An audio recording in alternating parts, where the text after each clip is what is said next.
የርዕሰ ሊቃነ ጳጳሳት ሌዮ 14ኛ የአፍሪካ ጉብኝት ተልዕኮ እንደሚያጠናክር ተገለጸ። በናይጄሪያ የአቡጃ ሀገረ ስብከት ሊቀ ጳጳስ ብፁዕ ካርዲናል አቡነ ኦናይካን የርዕሰ ሊቃነ ጳጳሳት ሌዮ 14ኛ የአፍሪካ ጉብኝት ፖለቲካዊ ሳይሆን የቤተ ክርስቲያንን ዓለም አቀፍ ተልዕኮ የሚያጠናክር መሆኑን ገለጹ። ብፁዕነታቸው ይህንን የተናገሩት በናይጄሪያ የአቡጃ ሀገረ ስብከት የፍልሰታ ማርያም ቤተ ክርስቲያን የእናቶች ቀን መከበሩን ተከትሎ ባስተላለፉ መልእክት ነው። ብፁዕነታቸው ቅዱስነታቸው አፍሪካን የጎበኙት እንደ ፖለቲከኛ አንድ ሀገርን ወክለው ሳይሆን የዓለም አቀፉ ካቶሊክ ማህበረሰብ መንፈሳዊ መሪና የሰብአዊነት የሞራል ድምፅ ሆነው መሆኑን አመላክተዋል። የቅዱስነታቸው ጉብኝት ተጽዕኖም በጎበኟቸው የአፍሪካ ሀገራት ብቻ ሳይሆን ባስተላለፏቸው ዓለም አቀፍ መልእክቶች መሆኑን ብፁዕ ካርዲናሉ ገልጸዋል።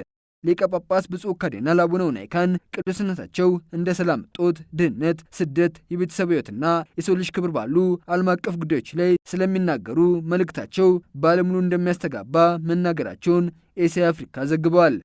ርዕሰ ሊቃነ ጳጳሳት ሌዮ 14ኛ ላለፉት 10 ቀናት በአፍሪካ 4 ሀገራት ሲያደርጉ የነበረው ሐዋርያዊ ጉብኝት በዛሬው ዕለት በኢኳቶሪያል ጊኒ በማጠናቀቅ ወደ ቅድስት መንበር የሚመለሱ መሆኑ ይታወቃል።